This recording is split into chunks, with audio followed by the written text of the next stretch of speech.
बुलढाणा जिल्ह्यातील लोणार शहरातील बसस्थानकात 22 डिसेंबर 2024 रोजी अनोळखी व्यक्ती झोपलेल्या स्थितीमध्ये दिसून आला होता।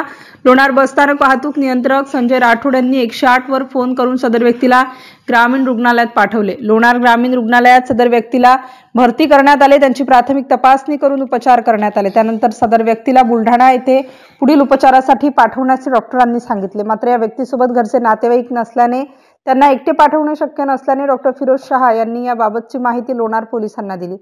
त्यामुळे सदर व्यक्तीला लोणार ग्रामीण रुग्णालयात ठेवण्यात आले। सदर व्यक्ती हे बीडी ओढत असल्याचे लक्षात आल्याने रुग्णालयातील कर्मचारी यांनी त्यांना बीडी ओढू नकोस असे सांगितले होते, अशी माहिती डॉक्टर फिरोज शहा यांनी सांगितली। रात्रीच्या वेळेस कर्तव्यावर असलेल्या सुरक्षा रक्षक उद्धव वाटसर यांना 23 डिसेंबर 2024 च्या पहाटे 3:20 दरम्यान रुग्णाच्या वार्डातून धूर निघत असल्याचे दिसून आले। सदर कर्तव्यावर असलेल्या डॉक्टरांनी तात्काळ रुग्णालयातील संबंधितांना याबाबत कळविले।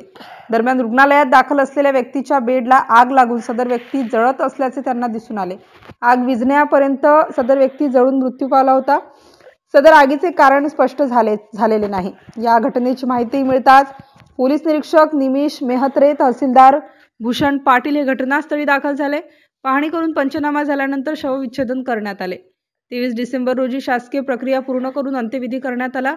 सदर घटनेबाबत लोणार पोलीस स्टेशनला मर्ग दाखल करण्यात आला असून पुढील तपास पोलीस निरीक्षक निमिष मेहत्रे यांच्या मार्गदर्शनात सहाय्यक पोलीस निरीक्षक गणेश इंगोले, नितीन खरडे करीत आहेत।